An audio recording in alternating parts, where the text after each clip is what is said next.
Robotic surgery actually होती क्या है सर? रोबोटिक सर्जरी मतलब मिसकंसेप्शन है पब्लिक में कि कमांड दे दिए तो वो रोबोट अपने आप ऑपरेट कर लेता है and surgery but robotic surgery it's like master slave concept. As a support person ਮੈਨੂੰ ਲੱਗਦਾ ਹੈ ਕਿ ਇੰਜਰੀ ਤੋਂ ਬਾਅਦ ਜਿਹੜਾ ਤੁਹਾਡਾ ਫੇਸ ਆ ਕਈਆਂ ਨੇ ਬਹੁਤ ਡਿਫਿਕਲਟੀ ਵੀ ਦੇਖਿਆ ਹੋਇਆ ਹੈ। ਯੈਸ, ਮੈਂ ਆਪਣੇ ਤੇ ਵੀ ਐਗਜ਼ਾਮਪਲ ਲੈ ਸਕਦਾ ਹਾਂ ਕਿ ਮੇਰੀ ਸਰਜਰੀ ਤੋਂ ਬਾਅਦ ਮੈਂ ਕਾਫੀ ਟਾਈਮ ਥੋੜਾ ਡਿਫਿਕਲਟ ਦੇਖਿਆ ਸੀ। ਸੋ ਮੈਂ ਇੱਕ ਗੱਲ ਕਹਾਂਗਾ body heals itself. We are just ਇੱਕ ਜ਼ਰੀਆ ਕੋਈ important part is ethical practice ਕਿ ਉਹਦੇ 'ਚ ਜੋ ਗਾਈਡਲਾਈਨਸ ਦੇ ਹਿਸਾਬ ਨਾਲ ਟ੍ਰੀਟਮੈਂਟ ਹੈ ਉਹੀ ਹੋਣੀ ਚਾਹੀਦੀ ਹੈ। It should not be like ਕਿ ਮੇਰੇ ਕੋਲ ਕੋਈ ਚੀਜ਼ ਹੈ, ਮੇਰੇ ਕੋਲ ਖਿਡੌਣਾ ਆ ਗਿਆ ਤਾਂ मैं वो खिडौना यूज़ करी जाऊँगा, ऐसा नहीं। हेलो, मेरा नाम हरमनप्रीत सिंह है, मैं इंडियन हॉकी टीम का कैप्टन हूँ और आज हम बात करने वाले हैं हेल्थ केयर और स्पोर्ट्स के बारे में। और आज हमारे साथ हैं डॉक्टर शशांक और मैं उनसे पूछना चाहूँगा कि रोबोटिक सर्जरी एक्चुअली होती क्या है सर? हाय, मेरा नाम डॉक्टर शशांक महाजन है, मैं एक कैंसर स्पेशलिस्ट हूँ अमनदीप हॉस्पिटल में। रोबोटिक सर्जरी मतलब मिसकंसेप्शन है पब्लिक में कि असी कमांड दे दईए तो वो रोबोट अपने आप ऑपरेट कर लेंदा है एंड सर्जरी हो जाती है। ये बहुत बड़ा मिसकंसेप्शन है। रोबोट इज़ हेल्पफुल बट उन्होंने ऑपरेट करने वाला बंदा चाहिए। So like we were today in the morning we were in the OT and operation theatre 'ਚ ਮੈਂ ਤੁਹਾਨੂੰ ਦਿਖਾਇਆ ਕਿ ਕਿਵੇਂ ਅਸੀਂ ਲਾਈਕ ਲੈਪਰੋਸਕੋਪਿਕ ਉਹਦੇ 'ਚ ਪੇਸ਼ੈਂਟ ਦੇ ਪੇਟ ਦੇ ਵਿੱਚ ਅਸੀਂ ਵੜਦੇ ਹਾਂ ਐਂਡ ਰੋਬੋਟਿਕ ਕਮਾਂਡਸ ਇੱਕ ਸਰਜਨ ਕੰਸੋਲ ਤੇ ਬੈਠਦਾ ਹੈ ਐਂਡ ਉਹ ਜਿਸ ਤਰੀਕੇ ਸਾਡੇ ਹੱਥ ਚੱਲਣਗੇ ਉਸੇ ਤਰੀਕੇ ਨੂੰ ਉਹ ਰੈਸਿਪਰੋਕੇਟ ਕਰਦਾ ਹੈ robot and obviously a good surgeon will do a better surgery. ਇਹਦੇ 'ਚ ਇਹ ਨਹੀਂ ਹੈ ਕਿ ਕੋਈ ਵੀ ਸਰਜਨ ਆ ਕੇ ਕਮਾਂਡ ਦੇਗਾ ਐਂਡ ਸਰਜਰੀ ਹੋ ਜਾਏਗੀ, ਐਵੇਂ ਨਹੀਂ ਹੈ। But robotic surgery it's like master slave concept. ਮੈਂ ਉਹਦਾ ਮਾਸਟਰ ਹਾਂ, ਉਹ ਮੇਰਾ ਸਲੇਵ ਹੈ। ਉਹ ਜੋ ਮੈਂ ਕਵਾਂਗਾ ਉਹ ਸੇਮ ਐਗਜ਼ੈਕਟ, ਜੇ ਮੈਂ ਗਲਤ ਕਰਾਂਗਾ ਤਾਂ ਉਹ ਗਲਤ ਵੀ ਕਰੇਗਾ, ਜੇ ਮੈਂ ਠੀਕ ਕਰਾਂਗਾ ਤਾਂ ਉਹ ਠੀਕ ਕਰੇਗਾ। So it's a master slave concept rather than some machine which is operating. ਕੋਈ ਮਸ਼ੀਨ ਆਪਰੇਟ ਨਹੀਂ ਕਰਦੀ ਹੈ, ਸਰਜਨ ਹੀ ਆਪਰੇਟ ਕਰਦਾ ਹੈ ਬਟ ਉਹ ਇੱਕ ਥੋੜਾ ਦੂਰ ਹੋ ਕੇ ਪੇਸ਼ੈਂਟ ਤੋਂ। ਨਹੀਂ, thank you so much sir clear ਕਰਨ ਲਈ, ਕਿਉਂਕਿ ਜਿੱਦਾਂ ਹਾਕੀ ਦੇ ਵਿੱਚ ਵੀ ਬਹੁਤ ਸਾਰੇ ਰੂਲਸ ਹੁੰਦੇ ਆ ਤੇ ਲੋਕਾਂ ਨੂੰ ਸਮਝਾਉਣਾ, ਲੋਕਾਂ ਦਾ ਪੁਆਇੰਟ ਆਫ ਵਿਊ ਚੇਂਜ ਕਰਨਾ ਉਹ ਥੋੜਾ ਡਿਫਿਕਲਟ ਹੁੰਦਾ ਹੈ। ਤੇ ਆਈ ਥਿੰਕ ਜੋ ਤੁਸੀਂ ਦੱਸਿਆ ਹੈ ਬਹੁਤ ਹੈਲਪਫੁਲ ਆ ਕਿ ਮੇਕ ਸ਼ੋਰ ਕਿ एक बढ़िया क्लैरिटी मिले लोगों को कि रोबोटिक सर्जरी एक्चुअली होती है। So thank you so much. So जैसे हॉकी में एक हम बात करते हैं कि छोटे स्टेप, एक मिलीमीटर का डिफरेंस भी हमें जीत की और हार की ओर लेके जाता है। तो मैं जानना चाहता हूँ कि रोबोटिक सर्जरी में अगर आप इसको रिलेट करें तो आप इसको कैसे डिफाइन करेंगे, कि थोड़ा एक्सप्लेन करें। चलो मैं आपको ना एक पेनल्टी शूट आउट के हिसाब से I will explain. Oh nice. Like ये लास्ट में जैसे supposedly the penalty shoot out is going, या पोल पे बच जाए, लग जाए बॉल या पोल के जस्ट इधर अंदर चले जाए, there is a huge difference है ना। आपको एक गोल चाहिए, लास्ट में पोल पे बच गया, it is a good shot, you have taken a very good shot because the more lateral you go obviously keeper फड़न नहीं, गोल कीपर फड़न लिए औखा होगा है ना से। बट पोल तो जरा भी इधर चला गया या पोल तो जरा भी इधर चला गया, जिंदगी मतलब it's like a sports do और die like that. So I would say same like robotic surgery. ਅਸੀਂ ਅੰਦਰ ਵੜ ਰਹੇ ਹਾਂ ਕਿਸੇ ਪੇਸ਼ੈਂਟ ਦੇ ਅੰਦਰ, ਅਸੀਂ ਹੈ ਨਾ ਵੜ ਰਹੇ ਹਾਂ। ਦੇਰ ਆਰ ਵੈਰੀ ਇੰਪੋਰਟੈਂਟ ਮਤਲਬ ਵੈਸਲਸ ਮਤਲਬ ਖੂਨ ਦੀ ਨਸਾਂ, ਕੁਛ ਇੰਟੈਸਟਾਈਨ, ਬਹੁਤ ਸਾਰੀ ਚੀਜ਼ਾਂ ਅੰਦਰ। ਸਾਡੀ ਚੀਜ਼ਾਂ ਰੱਬ ਨੇ ਸਾਨੂੰ ਬਣਾਇਆ ਤੇ ਉਹਦੇ ਅੰਦਰ ਚੀਜ਼ਾਂ ਜੋ ਵੀ ਦਿੱਤੀਆਂ ਉਹ ਕੰਮ ਦੀਆਂ, ਕੋਈ ਫालतू ਚੀਜ਼ ਤਾਂ ਹੈ ਨਹੀਂ। ਤਾਂ ਉਹਨਾਂ ਨੂੰ ਬਚਾਉਣਾ, ਸੇਫਗਾਰਡ ਕਰਨਾ ਬਹੁਤ ਇੰਪੋਰਟੈਂਟ ਹੈ। ਜਦੋਂ ਸਾਨੂੰ ਇੰਨਾ ਪ੍ਰੈਸੀਜਨ ਇੱਕ ਰੋਬੋਟ ਦੇ ਥਰੂ ਮਿਲ ਜਾਂਦਾ ਹੈ, ਸੋ ਲਾਈਕ ਵੀ ਸੈਡ ਕਿ ਸਰਜਨ ਨੇ ਹੀ ਆਪਰੇਟ ਕਰਨਾ ਹੈ ਬਟ ਉਹਨੂੰ ਇੱਕ ਟੈਕਨੋਲੋਜੀ ਮਿਲ ਗਈ ਹੈ ਉਹ ਪ੍ਰੈਸੀਜਨ ਦੇ ਲਈ। ਜੇ ਮਿਲੀਮੀਟਰ ਪ੍ਰੈਸੀਜਨ ਅਸੀਂ ਦੇਖ ਸਕਦੇ ਹਾਂ ਤੇ obviously it is helpful for the patient also, it is helpful for the surgeon also. Exactly. So that is what robot is giving at this time. Okay, जैसे हमने बात की है रोबोटिक सर्जरी की, पर कैंसर सर्जरी उसमें भी अगर आप थोड़ा हमें बता पाएँ कि उसमें क्या डिफरेंस है, कैसे आप उसको थोड़ा एक्सप्लेन करना चाहेंगे तो ऐड ऑन कर सकते हैं आप। So basically I am a surgical oncologist, मैं कैंसर सर्जन हूँ।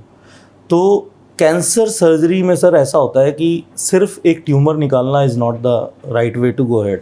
ਜਦੋਂ ਮੈਂ ਸ਼ਹਿਰ ਦੇ ਵਿੱਚ ਆਇਆ ਵਾਪਸ, ਮਤਲਬ I was born and brought up here, but ਜਦੋਂ ਮੈਂ ਵਾਪਸ ਆਇਆ ਤੇ ਜਦੋਂ ਮੈਂ ਵੇਖਿਆ ਆਫਟਰ ਦਾ ਟ੍ਰੇਨਿੰਗ ਕੈਂਸਰ ਦੀ ਟ੍ਰੀਟਮੈਂਟ ਬਹੁਤ ਅੱਛੀ ਨਹੀਂ ਚੱਲ ਰਹੀ ਹੈ overall. But now the changes we can see. ਤਾਂ ਰੀਜ਼ਨ ਕਿਆ ਹੈ ਕਿ ਉਹ ਕੁਝ ਪ੍ਰੋਟੋਕੋਲਸ ਨੇ ਸਰਜਰੀ ਦੇ ਵਿੱਚ। ਤੁਸੀਂ ਕਿਵੇਂ ਕੋਈ ਸਰਜਰੀ ਕਰਨੀ ਹੈ, ਹਰ ਚੀਜ਼ ਦਾ ਇੱਕ ਮੱਦਾ ਬਣਿਆ ਹੋਇਆ ਹੈ। ਐਂਡ ਯੂਜੂਅਲੀ ਕੈਂਸਰ ਸਰਜਰੀ ਬੜੀ ਡਿਫਿਕਲਟ ਸਰਜਰੀਜ਼ ਹੁੰਦੀਆਂ, it is one of the difficult most surgeries, ਇਹ everybody knows that. And robot ਜਦੋਂ ਆ ਜਾਂਦਾ ਹੈ, robot actually helps in it. Robot ਦੀ ਐਕੂਰੇਸੀ ਐਂਡ ਪ੍ਰੈਸੀਜਨ ਨਾਲ ਇਹ ਸਰਜਰੀ ਬੜੀ ਆਸਾਨ ਹੋ ਜਾਂਦੀ ਹੈ। ਜਦੋਂ ਪਹਿਲਾਂ ਅਸੀਂ ਕੈਂਸਰ ਸਰਜਰੀ ਕਰਦੇ ਸੀ, ਐਡਾ ਵੱਡਾ ਪੇਟ 'ਚ ਚੀਰਾ ਲੱਗਦਾ ਸੀਗਾ। ਜੇ ਪੇਟ ਦਾ ਕੈਂਸਰ ਹੈ, ਬਹੁਤ ਵੱਡਾ ਚੀਰਾ ਲੱਗਦਾ। ਓਬਵੀਅਸਲੀ ਜਿੰਨਾ ਵੱਡਾ ਚੀਰਾ ਲੱਗੇਗਾ, ਪੇਸ਼ੈਂਟ ਦੀ ਰਿਕਵਰੀ ਸਲੋ ਹੋਏਗੀ। ਹੁਣ you will not even believe, ਇੰਨੇ ਛੋਟੇ ਛੋਟੇ ਚੀਰੇ ਤੋਂ ਅਸੀਂ ਪੇਸ਼ੈਂਟ ਦੇ ਪੇਟ ਦੇ ਅੰਦਰ ਵੜ ਜਾਂਦੇ ਹਾਂ। ਓਬਵੀਅਸਲੀ ਲੈਪਰੋਸਕੋਪਿਕ ਜਾਂ ਉਹਦੇ ਨਾਲ ਵੀ ਆਪਰੇਟ ਕੀਤਾ ਜਾਂਦਾ ਹੈ, ਬਟ ਕਈ ਵਾਰੀ ਕੀ ਹੁੰਦਾ ਕਿ ਟਿਊਮਰ ਬਹੁਤ ਵੱਡਾ ਹੁੰਦਾ ਹੈ, ਤੁਹਾਨੂੰ ਬਹੁਤ ਜ਼ਿਆਦਾ ਸਰਜਰੀ ਜੇ ਐਕਸਪਰਟਿਸ ਚਾਹੀਦੀ ਹੈ। ਰੋਬੋਟ ਹੈਲਪਸ, ਕਿਉਂਕਿ ਉਹਦੀ ਵੀ ਜੋ ਰਿਸਟ ਮੂਵਮੈਂਟਸ ਹੈ ਨਾ ਰੋਬੋਟ ਦੀ, it is like our hand. So ਅਸੀਂ ਅੰਦਰ ਜਾ ਕੇ ਵੀ ਐਵੇਂ ਹਿਲਾ ਸਕਦੇ ਹਾਂ। So when you have this freedom of movement, you can do more. Cancer surgery 'ਚ ਹਮੇਸ਼ਾ ਯੂ ਨੀਡ ਮੋਰ। ਤੋ ਉਹ I think it helps a lot, specially cancer surgeries ਦੇ ਵਿੱਚ ਰੋਬੋਟਿਕ ਦਾ ਹੈਲਪ। ਔਰ this is very much ethical and ਇਹ proven ਹੈ। ਸਾਡੇ ਟਰਾਇਲਸ ਹੁੰਦੇ ਆ, ਉਹਦੇ ਵਿੱਚ ਪ੍ਰੂਵਨ ਹੈ ਕਿ robotic surgery helps a lot to the patient for the recovery and for the surgeons also, ਜਿਹਦੇ ਵਿੱਚ ਅਸੀਂ ਉਹ ਟਿਊਮਰ ਚੰਗੀ ਤਰੀਕੇ ਨਾਲ ਕੱਢ ਸਕਦੇ ਹਾਂ, ਬੈਟਰ ਦੈਨ ਓਪਨ ਸਮਟਾਈਮਸ। ਨਹੀਂ, ਇਹ ਬਹੁਤ ਜ਼ਰੂਰੀ ਸੀਗਾ ਜੀ ਐਕਚੁਅਲੀ, ਕਿਉਂਕਿ ਅੱਜ ਦੀ ਡੇਟ ਦੇ ਵਿੱਚ ਦੇਖਿਆ ਜਾਵੇ ਕਿ ਕੈਂਸਰ ਦੇ ਜਿਹੜੇ ਪੇਸ਼ੈਂਟ ਨੇ ਬਹੁਤ ਜ਼ਿਆਦਾ ਵੱਧਦੇ ਜਾ ਰਹੇ ਨੇ। ਬਟ ਜਿੰਨੇ ਤੁਸੀਂ ਡਿਟੇਲ ਦੇ ਨਾਲ ਦੱਸ ਰਹੇ ਹੋ, ਸੇਫਟੀ ਦੀ ਗੱਲ ਕਰ ਲਓ, ਅਸੀਂ ਆਪਾਂ ਫੋਕਸ ਦੀ ਗੱਲ ਕਰ ਰਹੇ ਹਾਂ, ਇੱਕ ਛੋਟੀ ਛੋਟੀ ਡਿਟੇਲ ਦੇ ਵਿੱਚ ਜਾ ਕੇ ਜਦੋਂ ਤੁਸੀਂ ਇਹ ਚੀਜ਼ਾਂ ਦੱਸ ਰਹੇ ਹੋ ਤਾਂ ਆਈ ਮੇਕ ਸ਼ੋਰ ਕਿ ਆਈ ਬਿਲੀਵ ਕਿ ਉਹ ਬਹੁਤ ਚੀਜ਼ਾਂ ਹੈਲਪ ਕਰਨਗੀਆਂ। ਤਾਂ ਇਹ ਚੀਜ਼ ਇੱਕ ਕੌਨਫੀਡੈਂਸ ਵੀ ਦਿੰਦੀ ਆ ਪੇਸ਼ੈਂਟ ਨੂੰ, ਕਿਉਂਕਿ ਤੁਹਾਡੇ ਵਰਡਸ, ਤੁਹਾਡੀ ਐਕਸਪਲੇਨ ਜਿੱਦਾਂ ਤੁਸੀਂ ਕਰ ਰਹੇ ਹੋ, ਡੈਫੀਨੇਟਲੀ ਅਗਰ ਲੋਕਾਂ ਤੱਕ ਪਹੁੰਚੂਗੀ ਤੇ ਉਹਨਾਂ ਨੂੰ ਵੀ ਇੱਕ ਬਿਲੀਵ ਆਊਗਾ ਕਿ ਅਸੀਂ ਬੈਟਰ ਹੋ ਸਕਦੇ ਹਾਂ। ਤੇ ਮੋਸਟਲੀ ਅਸੀਂ ਗੱਲ ਕਰਦੇ ਹਾਂ ਜੀ, ਸਾਡੀ ਹਾਰਡ ਟ੍ਰੇਨਿੰਗ ਹੁੰਦੀ ਆ, ਆਫਕੋਰਸ ਹਾਰਡ ਪ੍ਰੈਕਟਿਸ ਸੈਸ਼ਨ ਹੁੰਦੇ ਆ, ਬਟ ਉਸ ਤੋਂ ਬਾਅਦ ਅਸੀਂ ਅਗਰ ਕੋਈ ਟੌਪਿਕ 'ਤੇ ਗੱਲ ਕਰਦੇ ਹਾਂ ਉਹ ਹੁੰਦੀ ਹੈ ਰਿਕਵਰੀ। ਅਤੇ ਮੈਂ ਜਾਣਨਾ ਚਾਹੁੰਦਾ ਕਿ ਰੋਬੋਟਿਕ ਸਰਜਰੀ ਦੇ ਨਾਲ ਜਿਹੜੀ ਰਿਕਵਰੀ ਪ੍ਰੋਸੈਸ ਆ ਉਹ ਕਿੰਨਾ ਕੁ ਸਾਨੂੰ ਐਡਵਾਂਸ ਮਿਲ ਰਿਹਾ ਹੈ, ਕਿੰਨਾ ਅਸੀਂ ਜਲਦੀ ਰਿਕਵਰ ਹੋ ਕੇ ਆਪਣੀ ਨੋਰਮਲ ਲਾਈਫ ਦੇ ਵਿੱਚ ਜਾ ਸਕਦੇ ਹਾਂ। ਜਿਵੇਂ ਐਜ਼ ਅ ਸਪੋਰਟਸ ਪਰਸਨ ਮੈਨੂੰ ਲੱਗਦਾ ਹੈ ਕਿ ਇੰਜਰੀ ਤੋਂ ਬਾਅਦ ਜਿਹੜਾ ਤੁਹਾਡਾ ਫੇਸ ਆ, ਕਈਆਂ ਨੇ ਬਹੁਤ ਡਿਫੀਕਲਟ ਵੀ ਦੇਖਿਆ ਹੋਇਆ। ਮੈਂ ਆਪਣੇ 'ਤੇ ਵੀ ਐਗਜ਼ਾਮਪਲ ਲੈ ਸਕਦਾ ਹਾਂ ਕਿ ਮੇਰੀ ਸਰਜਰੀ ਤੋਂ ਬਾਅਦ ਮੈਂ ਕਾਫੀ ਟਾਈਮ ਥੋੜ੍ਹਾ ਡਿਫੀਕਲਟ ਦੇਖਿਆ ਸੀ, ਬਟ ਹੁਣ ਜਿਹੜੀਆਂ ਤੁਸੀਂ ਟੈਕਨੀਕਸ ਦੀ ਗੱਲ ਕਰ ਰਹੇ ਹੋ, ਉਹ ਆਈ ਥਿੰਕ ਡੈਫੀਨੇਟਲੀ ਉਹ ਚੀਜ਼ਾਂ ਹੈਲਪ ਕਰਦੀਆਂ। ਅਤੇ ਥੋੜ੍ਹਾ ਇਸ ਰਿਕਵਰੀ ਪਾਰਟ 'ਤੇ ਆਪਾਂ ਜੇ ਧਿਆਨ ਦਈਏ ਤਾਂ ਇਹਦੇ ਵਿੱਚ ਆਪਾਂ ਨੂੰ ਕੀ ਤੁਸੀਂ ਡਿਟੇਲ ਦੇ ਵਿੱਚ ਦੱਸ ਸਕਦੇ? ਸੋ ਮੈਂ ਇੱਕ ਗੱਲ ਕਹਾਂਗਾ, ਬੋਡੀ ਹੀਲਸ ਇਟਸੈਲਫ। ਬੋਡੀ ਆਪਣੇ ਆਪ, ਅਸੀਂ ਵੀ ਆਰ ਜਸਟ ਇੱਕ ਜ਼ਰੀਆ, ਕੋਈ ਵੀ ਸਰਜਨ ਹੈ ਦੈਟ ਇਜ਼ ਜਸਟ ਅ ਜ਼ਰੀਆ ਕਿ ਆਪਾਂ ਕਿਵੇਂ ਕਰਨਾ। ਹੁਣ ਉਹਦਾ ਟੈਕਨੀਕਸ ਡਿਫਰੈਂਟ ਹੈ। ਜੇ ਮੈਂ ਕੋਈ ਓਪਨ ਸਰਜਰੀ ਕਰਦਾ ਹੈ, ਜਿੱਥੇ ਲੋਡ ਹੈ ਉੱਥੇ ਲੋਡ ਵੀ ਹੈ। ਇਟਸ ਨਾਟ ਲਾਈਕ ਕਿ ਰੋਬੋਟ ਲੈ ਲਿਆ ਤਾਂ we have to do it. Important part is ethical practice, ਕਿ ਉਹਦੇ 'ਚ ਜੋ ਗਾਈਡਲਾਈਨਸ ਦੇ ਹਿਸਾਬ ਨਾਲ ਟਰੀਟਮੈਂਟ ਹੈ ਉਹੀ ਹੋਣੀ ਚਾਹੀਦੀ ਹੈ। It should not be like ਕਿ ਮੇਰੇ ਕੋਲ ਕੋਈ ਚੀਜ਼ ਹੈ, ਮੇਰੇ ਕੋਲ ਖਿਡੌਣਾ ਆ ਗਿਆ ਤਾਂ ਮੈਂ ਉਹ ਖਿਡੌਣਾ ਯੂਜ਼ ਕਰੀ ਜਾਵਾਂਗਾ, ਐਵੇਂ ਨਹੀਂ ਹੁੰਦਾ। ਸੋ ਬਟ ਇਹ help in recovery, I tell you how. Supposedly ਮੈਂ ਇੱਕ ਫਲਾਣੇ 10 ਸੈਂਟੀਮੀਟਰ ਦਾ ਟਿਊਮਰ ਦੀ ਸਰਜਰੀ ਕੀਤੀ ਹੈ, ਐਂਡ 10 ਸੈਂਟੀਮੀਟਰ ਦੇ ਟਿਊਮਰ ਦੀ ਸਰਜਰੀ ਦੇ ਲਈ ਮੈਂ 15 ਸੈਂਟੀਮੀਟਰ ਦਾ ਇੱਕ ਵੱਡਾ ਜਿਹਾ ਇਨਸੀਜਨ ਲੈ ਲਿਆ ਹੈ ਢਿੱਡ ਦੇ ਵਿੱਚ। ਉਹ ਰਿਕਵਰ ਤਾਂ ਉਹ ਵੀ ਕਰੇਗਾ, but it will obviously take time. ਉਹਦਾ ਹਸਪੀਟਲ ਸਟੇ ਵੀ ਜ਼ਿਆਦਾ ਹੋਏਗਾ, ਉਹਨੂੰ ਪੇਨ ਵੀ ਬਹੁਤ ਜ਼ਿਆਦਾ ਹੋਏਗੀ, ਉਹਨੂੰ ਮੈਂਟਲ ਟਰਾਮਾ ਵੀ ਜ਼ਿਆਦਾ ਹੋਏਗਾ, ਐਂਡ ਉਹ ਪੇਸ਼ੈਂਟ ਬਾਰ-ਬਾਰ ਇਹੀ ਫੀਲ ਕਰੇਗਾ ਕਿ ਯਾਰ ਪਤਾ ਨਹੀਂ ਮੈਂ ਕੀ ਕਰਾ ਲਿਆ। And most important in cancer surgery, sometimes surgery is not only required, ਕਦੇ ਕੀਮੋਥੈਰੇਪੀ ਵੀ ਚਾਹੀਦੀ ਹੈ, ਰੇਡੀਏਸ਼ਨ ਵੀ ਚਾਹੀਦੀ ਹੈ। ਉਹ ਪੇਸ਼ੈਂਟ ਫਿਟ ਹੋਏਗਾ ਤਾਂ ਨੈਕਸਟ ਟ੍ਰੀਟਮੈਂਟ ਲਏਗਾ। ਸੋ ਵਟ ਰੋਬੋਟਿਕ ਸਰਜਰੀ ਗਿਵਸ ਅਸ, patient अगले दिन ही तुरता है, even on the day of surgery patient starts walking, patient goes home by 5th 6th day, maybe sometimes जल्दी भी चले जाते हैं, and patient ਜਦੋਂ ਵਾਪਸ next treatment ਲਈ ready within 15 days ਵੀ ਹੋ ਜਾਂਦੇ ਆ। ਸੋ ਇੱਕ ਤਾਂ ਉਹ ਟ੍ਰੀਟਮੈਂਟ ਜਲਦੀ ਲੈ ਸਕਦਾ ਹੈ next, ਐਂਡ ਉਹ ਆਪਣੇ ਘਰ, ਹੁਣ ਮੇਰੇ ਕੋਲ ਹੁਣੇ ਆਈ ਵਾਜ਼ ਇਨ OPD, ਇੱਕ ਪੇਸ਼ੈਂਟ ਪੁੱਛ ਰਿਹਾ ਸੀ, ਮੈਂ 4-5 ਦਿਨ ਪਹਿਲਾਂ ਆਪਰੇਟ ਕੀਤਾ ਸੀ, 3 ਛੋਟੀ ਸਰਜਰੀ ਸੀ, ਉਹ ਕਹਿ ਰਹੇ ਸੀਗੇ ਕਿ ਨੈਕਸਟ ਵੀਕ ਤੋਂ ਡਿਊਟੀ ਕਰ ਲਈ। ਮੈਂ ਕਿਹਾ ਅੱਜ ਤੋਂ ਹੀ ਕਰੋ duty, you can go back to duty. So see when we talk about technology, ਸਭ ਤੋਂ ਪਹਿਲਾਂ ਆਪਣੇ ਮਨ 'ਚ ਕੀ ਆਉਂਦਾ ਹੈ? ਕੋਸਟ।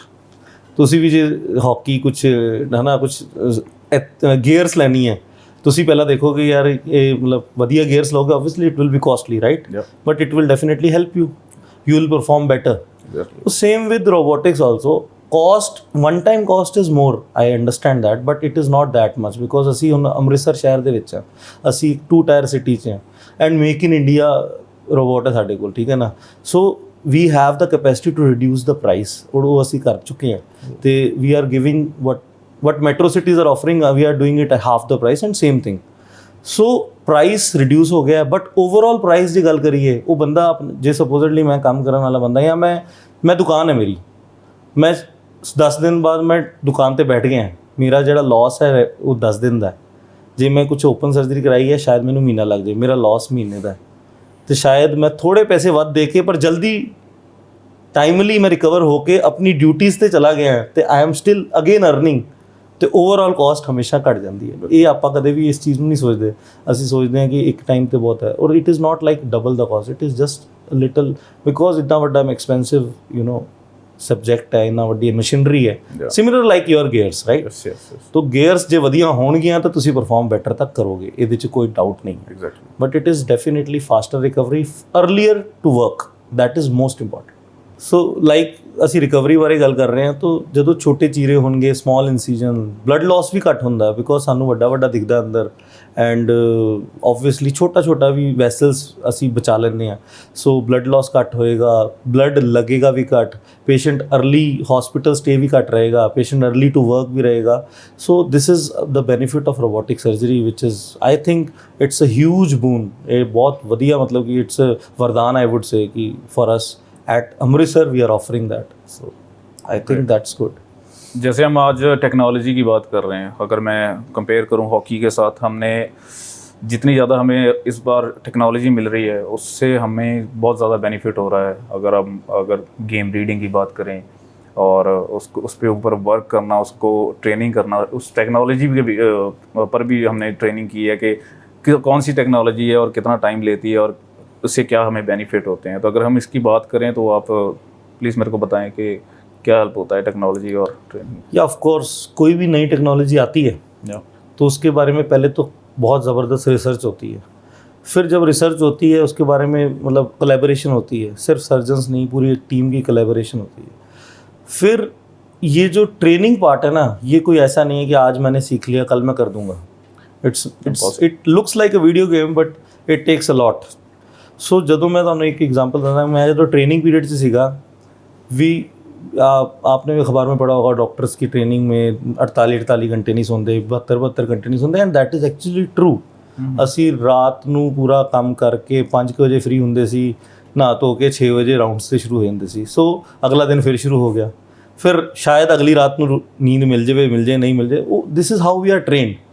ਉਸ ਟਾਈਮ 'ਤੇ ਤਾਂ ਬਹੁਤ ਲੱਗਦਾ ਸੀਗਾ ਕਿ ਯਾਰ ਕੀ ਦਿਸ ਇਜ਼ ਹੈਲ, ਹੈ ਨਾ, but I think that helps because ਉਹ ਇੱਕ ਮਤਲਬ ਕਹਿੰਦੇ ਵੀ ਜੇ ਘੋਟ ਕੇ ਜੇ ਨਹੀਂ ਕਰਾਇਆ ਜਾਏਗਾ, ਹੁਣ ਤੁਸੀਂ ਤੁਹਾਡੇ ਵੀ I think I am sure ਕਿ you guys are trained day and night, ਜੇ ਹੋਗੇ that's how you will reach at India level. So we are not at Indian level but at least but we are playing with the life. So ਸਾਡੇ ਸਾਹਮਣੇ ਇੱਕ patient ਹੈ, ਉਹਦੀ life ਹੈ, so we have to be trained at the best. ਮੈਂ ਚਾਹੇ ਅੰਮ੍ਰਿਤਸਰ ਬੈਠਾ ਜਾਂ ਫਲਾਣਾ ਬੰਦਾ ਕੋਈ ਬੰਬੇ ਬੈਠਾ ਹੈ ਜਾਂ ਕੋਈ ਅਮਰੀਕਾ ਬੈਠਾ ਹੈ, ਉਹ same level of training at least ਇੱਕ ਬਾਰ ਤਾਂ ਹੈਗਾ ਜਿੱਥੇ ਉਹ ਲੈਵਲ ਪਹੁੰਚਣਾ ਤਾਂ ਪਏਗਾ, otherwise you Kant B. So training ਤਾਂ ਕਰਨੀ ਪੈਂਦੀ ਹੈ, ਕੋਈ ਵੀ ਟੈਕਨੋਲੋਜੀ ਐਕਸੈਪਟ ਕਰਨ ਲਈ ਉਹਦੀ ਟ੍ਰੇਨਿੰਗ ਤਾਂ ਚਾਹੀਦੀ ਹੈ। Sometimes I have to go abroad, get trained there, sometimes I have go to different state, get trained there. ਸੋ ਇਹ ਪ੍ਰੋਸੈਸ ਚੱਲਦਾ ਰਹਿੰਦਾ ਹੈ, ਸਾਡਾ 15-20 ਸਾਲ ਹੋ ਗਏ ਇਹ ਟ੍ਰੇਨਿੰਗ ਹੀ ਕਰੀ ਜਾ ਰਹੇ ਹਾਂ। ਬਿਲਕੁਲ ਮੈਂ ਐਗਰੀ ਕਰਦਾ ਹਾਂ, ਮੈਂ ਕਿਉਂਕਿ ਟ੍ਰੇਨਿੰਗ ਤੋਂ ਬਿਨਾਂ ਜੇ ਅਸੀਂ ਡਾਇਰੈਕਟ ਮੈਚ ਖੇਡਣ ਚੱਲ ਜਾਈਏ ਤੇ there is no sense and it is ever learning. I think ਹਜੇ ਵੀ ਤੁਸੀਂ ਸੋਚਦੇ ਹੋ ਨਾ ਕਿ ਯਾਰ ਮੈਂ ਫਲਾਨੀ ਯਾਰ ਉਹ ਚੀਜ਼ ਐਵੇਂ ਕਰ ਲਵਾਂ, ਬਿਲਕੁਲ, ਹੈ ਨਾ, you always every day ਸਾਨੂੰ ਨਿਊ ਲੈਸਨ ਮਿਲਦਾ ਹੈ। So I think training I think skillful person, skilled ਜੋ ਪ੍ਰੋਫੈਸ਼ਨਲ ਹੈ ਉਹ ਸਾਰਿਆਂ ਲਈ ਸੇਮ ਹੀ ਹੈ। You always keep on learning, you always keep on thinking ਕਿ ਮੈਂ ਉਸ ਤਰੀਕੇ ਨੂੰ, ਮੈਂ ਉਹ ਗੋਲ ਨੂੰ ਐਵੇਂ ਕਿਵੇਂ ਮਾਰ ਦੇਵਾਂ, ਜਾਂ ਕੋਈ ਨਵੀਂ ਟੈਕਨੋਲੋਜੀ ਆ ਗਈ ਕਿ ਆ ਹੈ, you are captain also, you have to lead the team also, ਤੇ ਉਹ ਸਟ੍ਰੈਟੇਜੀਜ਼ ਵੀ you have to change. I have to lead my OT team ਕਿ ਯਾਰ ਆਪਾਂ ਐਵੇਂ ਕਰ ਸਕਦੇ ਹਾਂ, ਕੋਈ ਸਰਜਰੀ ਟਾਈਮ ਕਿਵੇਂ ਘਟਾ ਸਕਦੇ ਹਾਂ ਤਾਂ ਕਿ ਰਿਕਵਰੀ ਹੋਰ ਫਾਸਟ ਹੋ ਜਾਵੇ, ਬਲੱਡ ਲਾਸ ਕਿਵੇਂ ਘਟਾ ਸਕਦੇ ਹਾਂ ਤਾਂ ਕਿ ਰਿਕਵਰੀ ਹੋਰ ਫਾਸਟ ਹੋ ਜਾਵੇ। तो विद टेक्नोलॉजी इक्विपमेंट्स तो है ही है, बट ਉਹਦੇ अंदर भी इनोवेशन करनी with same equipments, that is also important. Amritsar में रोबोटिक सर्जरी का आना कितना बेनिफिट है और कितना हेल्प करेगा ये लोगों को हमारे? सर अभी हम थोड़ी देर पहले बात कर रहे थे कि आप अमृतसर से हो, मैं गुरदासपुर डिस्ट्रिक्ट से हूँ जी। सो एक प्यार तो ਹੁੰਦਾ ਹੀ ਨਾ ਆਪਣੇ ਪਿੰਡ ਤੋਂ, ਆਪਣੀ ਥਾਂ ਤੋਂ। ਬਿਲਕੁਲ ਜੀ, ਕੋਈ ਵੀ ਚੀਜ਼ ਹੈ, ਕੋਈ ਪੋਲੀਟੀਸ਼ੀਅਨ ਵੀ ਆਂਦਾ ਸੀ, ਵੀ ਆਲਵੇਜ਼ ਟਰਾਈ ਕਿ ਯਾਰ ਆਪਣਾ ਸ਼ਹਿਰ ਵਧੇ, ਇੱਕ ਪਿਛੋਕੜ ਹੁੰਦੀ ਆਪਣੀ, ਹੈ ਨਾ। ਹੁਣ ਮੇਰਾ ਪੇਸ਼ੈਂਟ ਮੇਰੇ ਪਿੰਡ ਤੋਂ ਕਲਾਨੌਰ ਤੋਂ ਆ ਜਾਏ ਤਾਂ ਮੈਨੂੰ ਬੜਾ ਵਧੀਆ ਲੱਗਦਾ ਕਿ ਯਾਰ ਕਲਾਨੌਰ ਤੋਂ ਹੈ, ਉਹ ਬੜੇ ਹੱਕ ਨਾਲ ਸਾਡੇ ਨਾਲ ਗੱਲ ਕਰਦੇ ਆ, ਐਂਡ ਵੀ ਆਲਵੇਜ਼ ਵਾਂਟ ਕਿ ਯਾਰ ਆਪਣੀ ਵਾਲੀ ਸਾਈਡ ਥੋੜ੍ਹੀ ਜਿਹੀ ਤਾਂ ਹੋਏ। We are yes you are at India level, I always, ਮੈਂ ਵੀ ਚਲੋ ਸੋਚਦਾ ਕਿ ਨਹੀਂ, ਬਟ ਆਪਣਾ ਪਿਛੋਕੜ ਤਾਂ ਹਰੇਕ ਨੂੰ ਪਸੰਦ ਹੈ ਕਿ ਹਰੇਕ ਬੰਦਾ ਚਾਹੇਗਾ ਕਿ ਯਾਰ ਇਹ ਗਰੋ ਕਰੇ। And I am very happy that Amritsar ਦੇ ਵਿੱਚ ਹੁਣ ਰੋਬੋਟਿਕ ਸਿਸਟਮ ਹੈ ਵਿਚ ਜੇ ਮੇਰੇ ਤੋਂ 4-5 ਸਾਲ ਪਹਿਲੇ ਕਿਸੇ ਨੇ ਗੱਲ ਕੀਤੀ ਹੁੰਦੀ ਜਾਂ ਮੈਂ ਕਿਸੇ ਨੂੰ ਕਿਹਾ ਹੁੰਦਾ ਕਿ ਯਾਰ ਰੋਬੋਟ ਆਏਗਾ ਅੰਮ੍ਰਿਤਸਰ, ਉਹ ਮੇਰੇ ਤੇ ਹੱਸ ਰਿਹਾ ਹੁੰਦਾ। ਉਹ ਮੈਨੂੰ ਕਹਿ ਰਿਹਾ ਹੋਏਗਾ ਕਿ ਯਾਰ ਨਹੀਂ, ਅੰਮ੍ਰਿਤਸਰ ਦੇ ਵਿੱਚ ਰੋਬੋਟਿਕ ਸਰਜਰੀ ਦਾ ਕੋਈ ਸਕੋਪ ਨਹੀਂ।